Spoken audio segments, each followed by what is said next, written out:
Hello students, welcome to Utkarsh classes. So this is your YouTube channel for UGC NET JRF June 2024. We are going to prepare, and this night I am talking about English literature. The subject, the code of this subject is 30, and you have to prepare for this. Now we don't have much of the time to prepare for this paper, as you all know.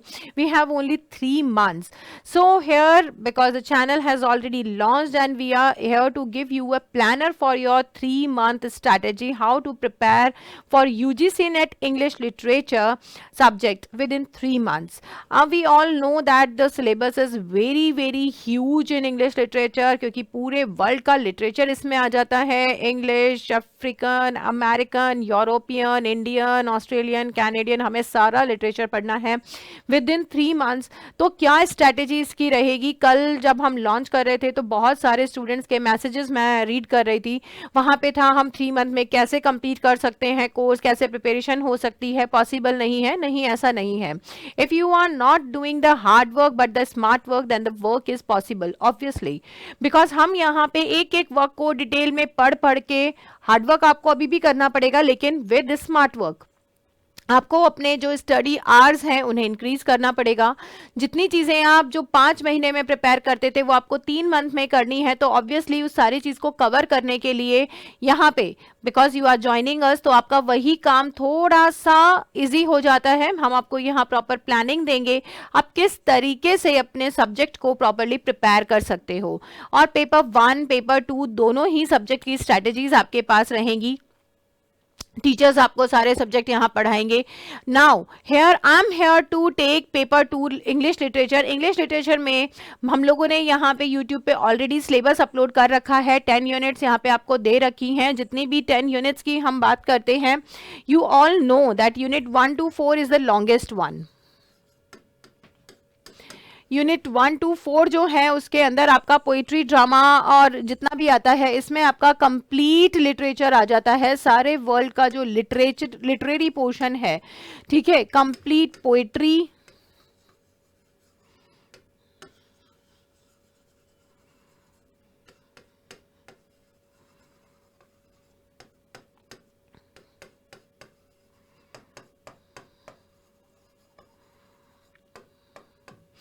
Drama, fiction, non fiction, ये चारों चीजें आपको इसमें 1 to 4 unit के अंदर आ जाती हैं. हम किस तरीके से अपने सिलेबस को कवर करेंगे, और उसके बाद जो आपके 5 to 10 यूनिट्स हैं उन यूनिट्स के अंदर आपका criticism, theory, cultural studies, linguistics, English in India और research methodology for the subject, ये आपके बाकी के यूनिट्स में आता है. हम क्या ऐसी प्लानिंग करेंगे, हम कौन से ऐसे प्लानर्स को लेके चलेंगे जिसके साथ हम अपने इन सब्जेक्ट्स को, अपने इन टॉपिक्स को 3 महीने में प्रिपेयर कर पाएंगे. हम लोग यहाँ पे आपको कैसे हेल्प कर सकते हैं उसके बारे में मैं बात करने के लिए आपके साथ आई हूँ. बेसिकली इन प्लानर्स के अंदर हम लोग क्या करने वाले हैं, इस टाइम पीरियड के अंदर हम लोग क्या करने वाले हैं. ये जो सारा लिटरेचर है जिसके अंदर हमें अपना ब्रिटिश, इंडियन, अमेरिकन लिटरेचर वगैरह सब पढ़ना है, मैं आपको उसकी एक प्रॉपर प्लानिंग दे रही हूँ. पहले इन 4 लिटरेचर्स की मैं आपको प्लानिंग दे रही हूँ कैसे करना है. जो हम ब्रिटिश करेंगे,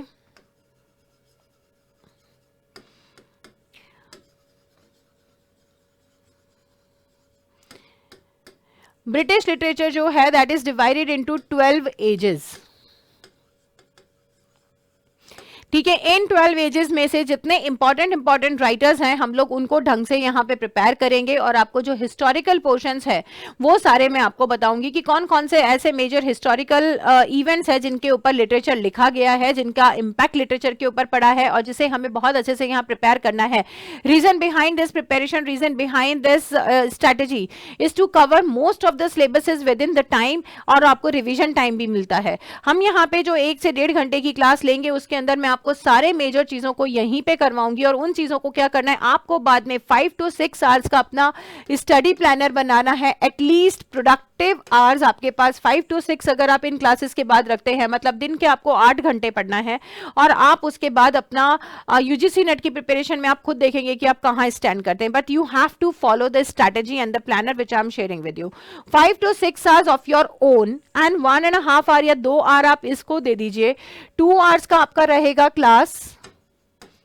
ठीक है। 2 आवर्स सब्जेक्ट प्रिपरेशन की बात कर रही हूं यहाँ पे मैं, पेपर 2 की 2 घंटे की आप क्लास के बाद 5 to 6 आवर्स अगर अब आप ओन सेल्फ स्टडी का रखते हो तो सेल्फ स्टडी के अंदर आप डेफिनेटली इतने टाइम में आप अपना कंटेंट प्रिपेयर कर लेते हैं।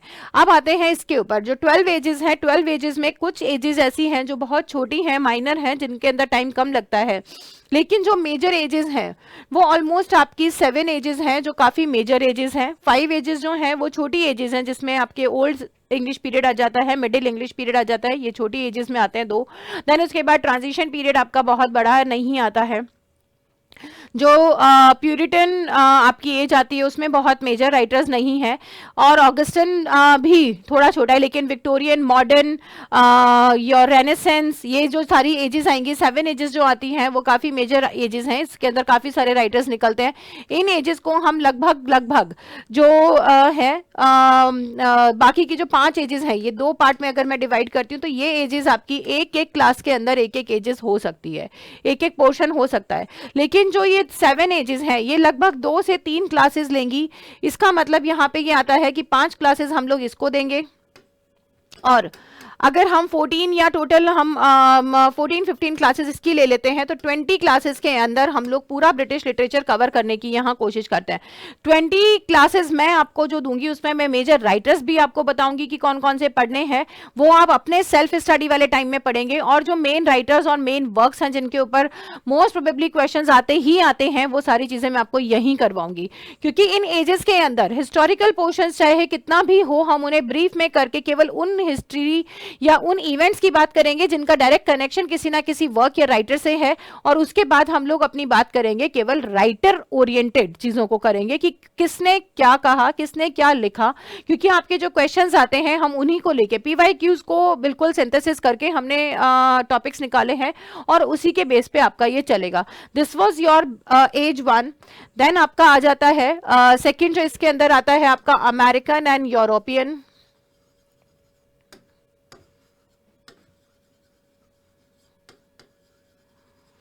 अमेरिकन एंड यूरोपियन में अमेरिकन जो है that is divided into 5 ages, लेकिन इसमें बहुत ज्यादा राइटर नहीं है। अगर हम टोटल अमेरिकन राइटर्स भी देखते हैं तो इन 5 एजेस के अंदर आपके 40 राइटर्स आते हैं मैक्सिमम। ठीक है, इसमें इंपॉर्टेंट नॉन इंपॉर्टेंट दोनों ही तरीके के राइटर हैं। हम इनको 50-50 कर लेते हैं कि 20 राइटर्स आपके इंपॉर्टेंट है, 20 नॉन इंपॉर्टेंट है। तो ये 20 जो राइटर्स आपके नॉन इंपॉर्टेंट राइटर हैं या जनरल राइटर्स हैं, इन जनरल राइटर्स को हम लोग 1 से 2 क्लासेस के अंदर कर सकते हैं, मैक्सिमम 1 क्लास के अंदर आई शुड से कि हम लोग इनको कवर कर सकते हैं। मैं आपको लिस्ट लेके और सारी चीज़ें बता सकती हूँ कि ये राइटर वर्क है और आपको इनको प्रिपेयर करना है। लेकिन ये जो 20 राइटर्स हैं दे नीड टाइम, तो we have to give at least 4 classes to these writer कि एक क्लास के अंदर 1 से 1.5 घंटे की क्लास के अंदर हम 4 से 5 राइटर डेली करें। तो ये जो आपका अमेरिकन है ये ओवरऑल हम 5 क्लासेस के अंदर कवर कर सकते हैं, इसको हम 5 डेज के अंदर कवर करेंगे। देन उसके बाद आता है आपका European literature, that is divided into 5 parts. Again यहां पे 5 लिटरेचर आपका आता है, ancient, German, Italian, French and Russian.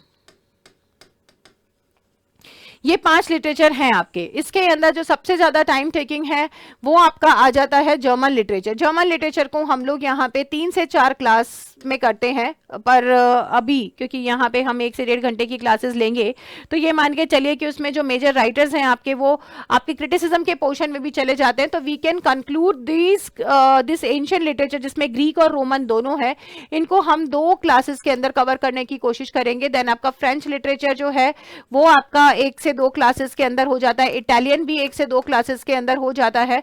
तो इन सारे का हम अगर मान के चलते हैं तो आपका 6 to 7 क्लासेस के अंदर हम यूरोपियन को कंक्लूड करने की कोशिश कर सकते हैं। 7 to 8 क्लासेस में आपका यूरोपियन खत्म हो जाता है, क्योंकि यहाँ पे मैक्सिमम सभी लिटरेचर को हम 1-1 दिन के अंदर फिनिश करेंगे, नहीं तो 2-2 क्लासेस के अंदर ये डेफिनेटली फिनिश हो जाते हैं। क्योंकि इसके अंदर हमें नॉन इंपॉर्टेंट राइटर्स नहीं करने हैं, केवल वो राइटर्स करने हैं जो बुकर या नोबल की लिस्ट में है। मेजर राइटर्स जो होंगे हम केवल उनको यहाँ पे फोकस करेंगे, rest of the writers are non important. Then let's go to the next slide.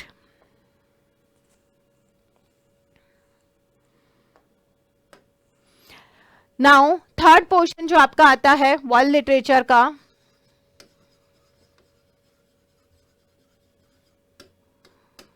इस वर्ल्ड लिटरेचर के अंदर आपके जो ये पोर्शंस हैं, that is first African literature. Again जो आपकी एजेस है या जो इसके डिवीजन होते हैं वो 4 डिवीजन होते हैं, लेकिन उन 4 डिविजन्स के लिए हमें ऑलमोस्ट कुछ भी नहीं तो 6-7 क्लासेस चाहिए। कुछ पोर्शंस इसमें बड़े हैं जिसे हम ढंग से करना चाहेंगे। देन उसके बाद आपका आता है Canadian can be summed up into 2 classes.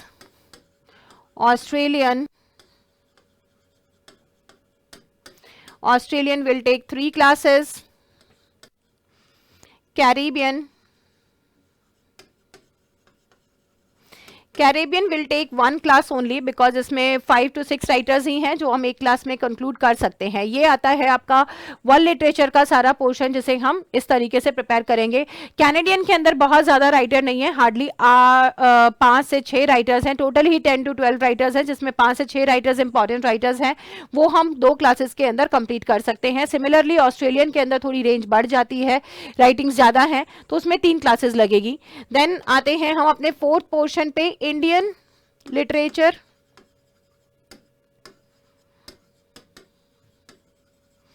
Indian and Asian literature, Indian literature के अंदर भी आपके जो रेंज है राइटर्स की वो काफी ज्यादा है, तो it will take around 4 classes and Asian literature will take only 1 class, because यहाँ पे केवल राइटर्स के मुझे बहुत इंपॉर्टेंट जो राइटर्स हैं वो 5 से 6 राइटर्स हैं ओवरऑल, उसके अंदर जो नोबेल प्राइज लॉरिएट हैं या बुकर प्राइज लॉरिएट हैं उनको मुझे आपको करवाना है। 5 to 6 क्लासेस में ये खत्म हो जाता है। देन यहाँ पर आ जाता है एक और portion, that is literature in translation, जो सभी कंट्रीज का आता है लिटरेचर इन ट्रांसलेशन, वो मैं उन्हीं कंट्रीज के साथ साथ आपको करवाती चलूंगी। इस पोर्शन को हम अलग से जो डिवीजन था उसको हम अलग से ना लेके इन्हीं लिटरेचर्स के अंदर मैं आपको लोगों को उसको मिक्स करवा के चलूंगी, तो आपको बहुत ज़्यादा यहाँ पे इश्यूज नहीं होने वाले हैं अपने सिलेबस के साथ।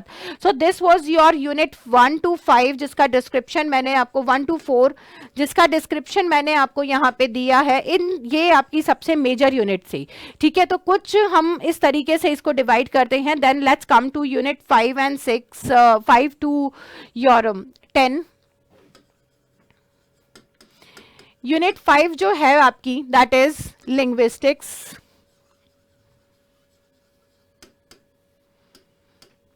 लिंग्विस्टिक एस्पेक्ट्स की जो ये यूनिट है जिसमें हमें थ्योरीज भी करनी है, स्ट्रक्चर्स भी करने हैं, इसमें स्टाइलिस्टिक्स भी आ जाते हैं, जितनी भी ये सारी चीज़ें आ जाती हैं इनको हमें देखने के लिए जो टाइम चाहिए, जो क्लासेस चाहिए, वो एटलीस्ट 6 क्लासेस का प्लानर यहाँ पे है मेरे पास, क्योंकि उससे कम में हम लोग इसको नहीं कर सकते हैं। We have to understand all the theories, we have to understand the standardization और other things. So let's see कि हम उसे किस तरीके से कैसे करेंगे। देन उसके बाद मैं आपको इसके बारे में इसके जो आगे की यूनिट्स है उसको देखेंगे। ओवरऑल जो प्लान है हमारा 3 मंथ्स का, उसमें आप ये देखिए कि अगर हम 5 days अ वीक का ये क्लास रख रहे हैं तो हमारे पास ऑलमोस्ट 65 to 67 क्लासेस का कुछ प्लानर हमारे पास आता है 3 मंथ में।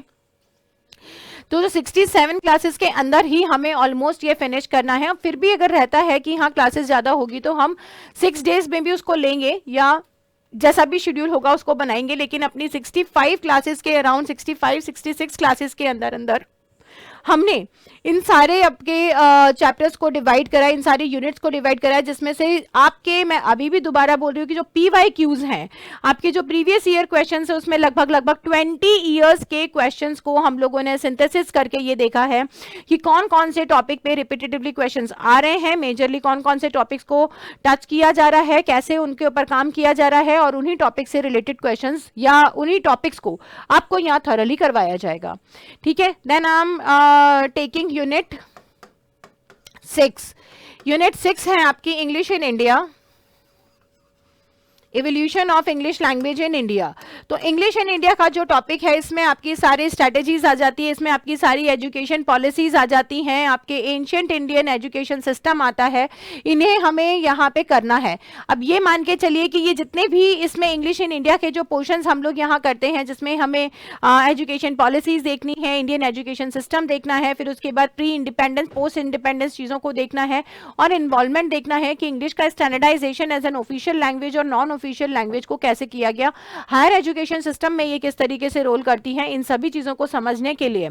और उसके बाद contribution of Indian writers in English language, उसको भी हमें देखेंगे। तो इसके बहुत सारे राइटर्स या सारी चीज़ें जो हम पढ़ते हैं वो आपको इंडियन लिटरेचर में ऑलरेडी करवा चुकी होंगी। तो यहाँ पे हम उस पोर्शन को इंडियन लिटरेचर के साथ देखेंगे, और यहाँ केवल मुझे आपको उन क्रिटिक्स या लिंग्विस्ट्स के बारे में बताना है, उन क्रिटिक्स के बारे में बताना है जिन्होंने इसके बारे में कॉमेंट किए हैं।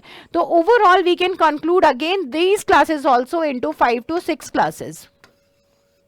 इसमें जो क्रिटिक्स और लिंग्विस्ट हैं वहाँ पे हम ज़्यादा जोर देंगे, और प्री इंडिपेंडेंस पोस्ट इंडिपेंडेंस जो थ्योरीज या इसकी एजुकेशनल पॉलिसीज वगैरह रहेंगी उनको हम थोड़ा सा ब्रीफ में समझेंगे। उस पर क्वेश्चंस कम आते हैं, मेन आपके क्रिटिक्स या लिंग्विस्ट के रोल पे आते हैं, या कंट्रीब्यूशन जिन्होंने इस टाइम पे करा है उस पर आता है। Then let's go to next unit. Unit 7 is your criticism. अब क्रिटिसिज्म की जब हम बात करते हैं तो ये भी दो पार्ट में डिवाइड होता है। आपका ancient criticism which is a base of all criticism, और यहां पे आ जाता है आपका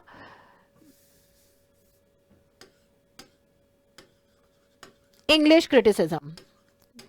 ये दो क्रिटिसिज्म है। अब इंग्लिश क्रिटिसिज्म जो है वो आपका 16th से लेके 20th सेंचुरी तक का सारा जो ये एजेस हैं इसके हिसाब से डिवाइड होता है। और एंशिएंट लिटरेचर जो है क्रिटिसिज्म है वो दो पार्ट में आता है, आपका ग्रीक एंड रोमन। इन दोनों ही पार्ट के अंदर इन दोनों को मिला के यहाँ पे 4 राइटर्स आते हैं, जिसमें जो 2 ग्रीक के राइटर हैं वो बहुत मेजर राइटर्स हैं, लेकिन जो रोमन के राइटर हैं that can be done in 1 class. तो इन 2 राइटर और इसको मिला के टोटल आपका ये लगा लीजिए कि 3 क्लासेस के अंदर हम एंशिएंट लिटरेचर को यहाँ पे करते हैं। 3 क्लासेस यहाँ चाहिए इसको एंशिएंट लिटरेचर को करने के लिए। और यहाँ पे अगर हम एजेस वाइज भी जाते हैं लाइक 16, 17, 18, 19, 10, 20, 5 क्लासेस के अंदर हम लोग इसको फिनिश करते हैं। एक दिन में एक एज के क्रिटिक्स को हम फिनिश कर सकते हैं, क्योंकि बहुत ज़्यादा नहीं है यहाँ पे जो क्रिटिक्स हैं वो एक हैं या बहुत छोटे छोटे क्रिटिक्स हैं। तो ओवरऑल मिला के 5 to 6 क्लासेस में उसको फिनिश किया जा सकता है। 8 से 9 क्लासेस के अंदर आपका क्रिटिसिज्म पूरा फिनिश हो सकता है यहाँ, ठीक है। Then here come the next unit, that is unit 8, theories, post war theories. Post war theories के अंदर मैंने आपको बताया था लगभग 10 to 15 थ्योरीज हैं, और we can conclude all these theories within 8 classes. ये भी 8 क्लासेस के अंदर आपका कंक्लूड हो सकता है, क्योंकि हम 1.5 आवर की क्लास लेंगे तो उसमें आपको 1 से 2 थ्योरी किसी किसी क्लास में करवाई जा सकती है। मेजर पॉइंटर्स बताए जा सकते हैं, टर्म्स बताए जा सकते हैं, क्या क्वेश्चंस आएंगे वो डिस्कस किए जा सकते हैं। देन यूनिट 9, कल्चरल स्टडीज। जब हम थ्योरीज ऑलरेडी कर चुके होंगे तो कल्चरल स्टडीज को समझने में बहुत टाइम नहीं लगता है, क्योंकि कल्चरल स्टडीज में उन्हीं थ्योरीज के राइटर्स आएंगे, उनकी टर्मिनोलॉजीज आएंगी, केवल उन्हें कल्चरल स्टडीज के पर्सपेक्टिव से पढ़ना है। इसमें 5 मेन थ्योरीज आती हैं, उनके पॉइंटर से हम पढ़ेंगे। तो cultural studies can also be concluded into 5 classes. Then unit 10, research methods.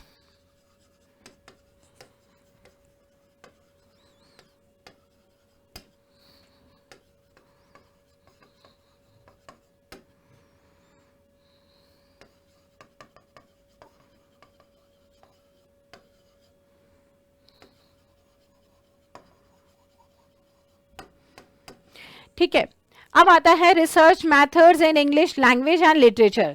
इसमें आपको जो जैसे आप पेपर 1 में मैथडोलॉजीज पढ़ते हैं इसी तरीके से आपको मैथडोलॉजीज पढ़ाई जाएगी। इसमें आपको बिब्लियोग्राफी वगैरह करवाऊंगी, इसमें आपको जो साइटेशंस होते हैं वो किस तरीके से होते हैं वो बताए जाएंगे। इंग्लिश लैंग्वेज और लिटरेचर के अंदर रिसर्चेस करने के कौन से स्पेशल मेथड्स होते हैं वो आएंगे, आपके अम्ब्रेला टर्म्स आएंगी, आपके मैकेनिकल ड्रिल्स आएंगे कि कैसे इन्हें पढ़ाया जाता है, किस तरीके से इनको, जब आपको टीचिंग समझ में आएगा तब आपको रिसर्च भी समझ में आएगा। तो यहाँ इंग्लिश लिटरेचर और लैंग्वेज में किस तरीके से टीचिंग की जाएगी, किस तरीके से उसकी रिसर्च किया जाएगा, उनके methods, mechanical drills, umbrella terms वगैरह सारी चीजें इसमें आएगी। And we can do all these ideas, we can conclude that also into 7 classes, क्योंकि इसका जो स्ट्रैटेजिक प्लानिंग है वो मैंने आपका एक एक्सेल शीट में बनाया है, और वो सारे जो एक्सेल शीट है कि कितने पे हमें कितनी क्लासेस लेनी है, मैंने आपको यहाँ क्लास के नंबर के साथ समझाया है। अब इसमें स्ट्रैटेजी ये रहेगी कि मैं यहाँ पे जो क्लासेस लूंगी उनकी जो पीपीटीज होगी वो ऑब्वियसली आप लोगों को यहाँ नजर आएगी, आप उनसे अपने नोट्स बना सकते हैं। आप लोगों का किस तरीके से प्लान रहेगा इन 3 महीने में, ये जो जितनी भी क्लासेस का मैंने बताया है ये अप्रॉक्सीमेटली आपके 60 से 65 क्लासेस का प्लानर मैंने आपको दिया है। इन 60 से 65 क्लासेस के जो मैंने प्लानर्स आपको दिया है, इसमें आप लोगों का रोल क्या रहेगा, जब आप लाइव क्लासेस हमारे साथ अटेंड करेंगे तो आपको सारे मेजर पॉइंट्स, मेजर राइटर्स वगैरह पता होंगे। मैं आपको यहाँ पे असाइनमेंट्स अपने डेली बेसिस पे दूंगी कि आप लोगों को क्या क्या करना है इसके अंदर, और जो भी असाइनमेंट्स या जो भी चीजें मैं आपको बताऊंगी कि आपको ये सारी चीजें प्रिपेयर करनी है, आप उन्हें प्रिपेयर कर आएंगे। नेक्स्ट डे की क्लास के अंदर हम वो सारी चीजें डिस्कस कर सकते हैं, हम अपनी सारी चीजों को आप क्वेश्चन के फॉर्म में रख भी सकते हो। और बेसिकली जो भी यहाँ क्लासेस हमारे पास एक्स्ट्रा बचेंगी अभी इसमें, उन क्लासेस में हम लोग पीवाईक्यूज करेंगे।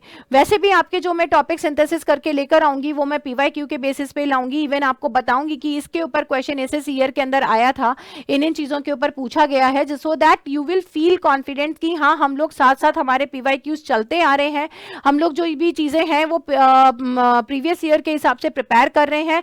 तो आप लोगों को पीवाईक्यूज अलग से करने की जरूरत नहीं पड़ेगी। और जो 5 से 6 आवर्स का आपको प्लानर दिया है उसमें आप लोगों को क्या करना है, उन 5-6 आवर्स के अंदर आपको 1 घंटा डेली क्वेश्चन पेपर्स के लिए भी निकालना है। आप अपने पीवाईक्यूज खुद भी सॉल्व करके देखोगे कि हाँ आपके जैसे पहले पेपर 2 पेपर 3 दोनों चलते थे, तो पेपर 2 उठा लो केवल, क्योंकि उसमें ब्रिटिश और इंडियन ज्यादा आता था, उसमें बाकी कुछ नहीं आता था। तो हम लोग जब बिगनिंग में ब्रिटिश करेंगे तो आप लोग उसके सॉल्व करते करते उसके साथ ये चीज समझ पाएंगे कि यस ये जो पीवाईक्यूज हम कर रहे हैं ये इसी टॉपिक से रिलेटेड है, कितने क्वेश्चन इसमें आ रहे हैं, किस तरीके से हम उन्हें निकाल पा रहे हैं, चीजें आ रही हैं हमें समझ में नहीं आ रही है, उन चीजों को हम बहुत बेहतर तरीके से कंक्लूड कर सकते हैं। ठीक है, ये जो स्ट्रैटेजीज मैंने आपके साथ शेयर करी है, this is very very important, because ये स्ट्रैटेजीज केवल हमारी उत्कर्ष क्लासेस की नहीं है कि हम लोग किस तरीके से पढ़ाएंगे, बट ये आप लोगों की स्ट्रैटेजी है कि आपको भी किस तरीके से पढ़ना है, किस तरीके से आप चीजें प्रिपेयर करेंगे। जो 5 to 6 आवर्स का मैं प्लानर की बात कर रही हूँ उसमें 1 घंटा अगर आपको पीवाईक्यूज करना है तो बाकी के 2 घंटों की 1.5 घंटे की क्लास के बाद 1.5 घंटा आपको उसी टॉपिक को पढ़ने में लगेगा। फिर आपको जो 1.5 घंटा नेक्स्ट देना है उसके अलावा जो असाइनमेंट दिया होगा उसको करने में लगेगा, एंड देन उसके बाद 1 घंटा आप उन्हीं चीजों को रिवाइज करेंगे, या फिर कोई नया टॉपिक जो आपको दे रखा है उसको डिटेल में पढ़ने का जो टाइम मैंने आपको दिया होगा आपको वो करना पड़ेगा। तो ये जो सारा प्लानर है फिर से एक बार इसको ढंग से देखिए और समझिए कि मैं यहाँ पे आपको किस प्लानिंग की, किस चीज की किस तरीके से आपको बता रही हूँ।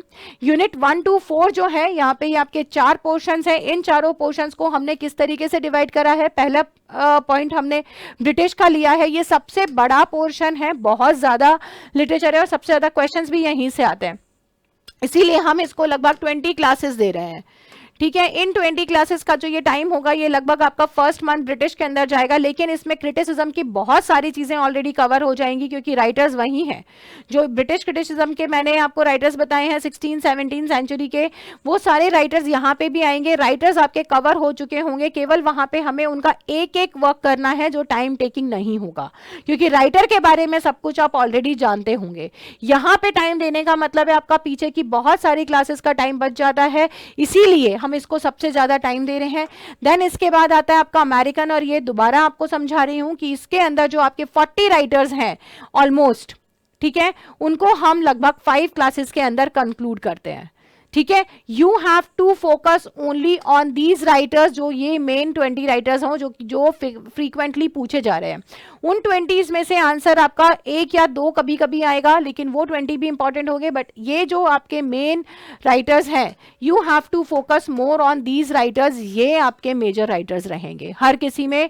जो मैं आपको इंपॉर्टेंट राइटर्स करवाऊंगी आपको वही यहाँ पे करना है।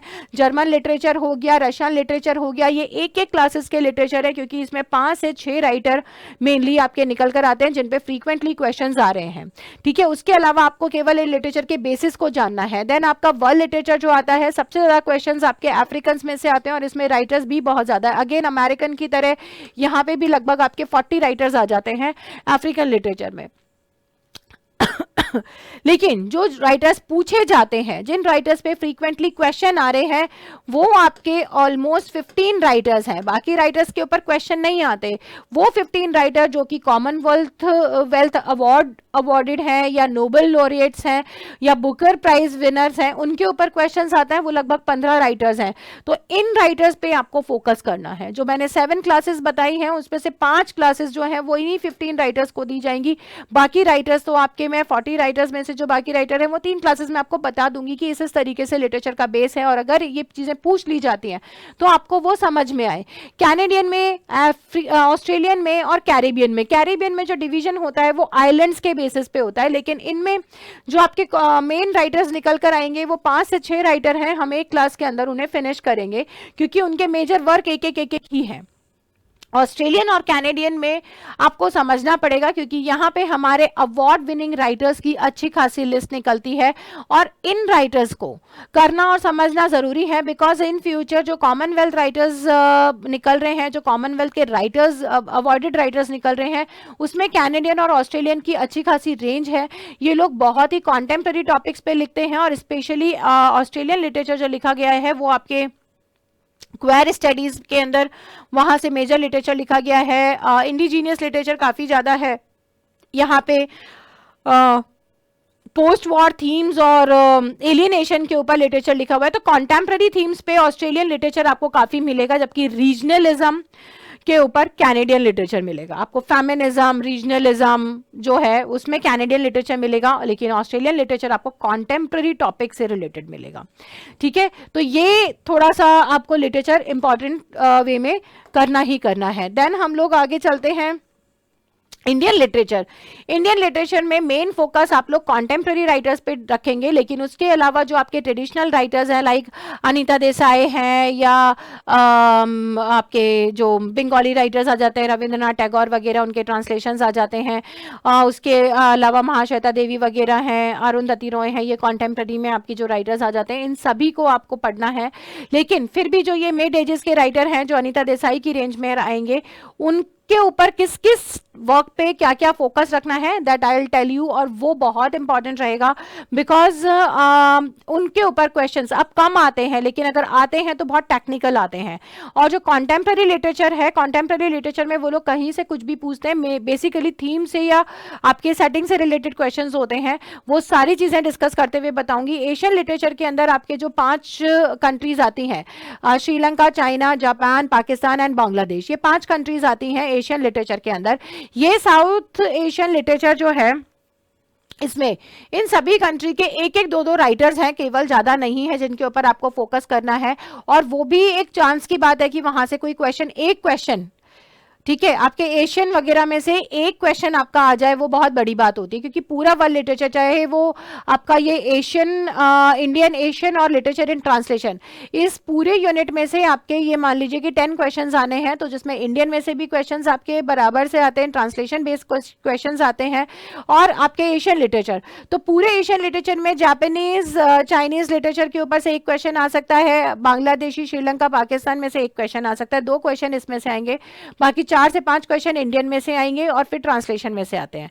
तो ये टोटल आपके 8 to 10 क्वेश्चंस का यहाँ पे रेशो रहता है। That I will show you कि किस तरीके से इनका मार्क्स वाइज डिवीजन है और उसी तरीके से इनका क्वेश्चन वाइज डिवीजन है, क्योंकि लिटरेचर इन ट्रांसलेशन के अंदर जो आपके पूरे वर्ल्ड के राइटर्स के ट्रांसलेटेड वर्क्स लिए गए हैं, उन सभी का यहाँ पे बराबर रेशो से क्वेश्चंस आएंगे।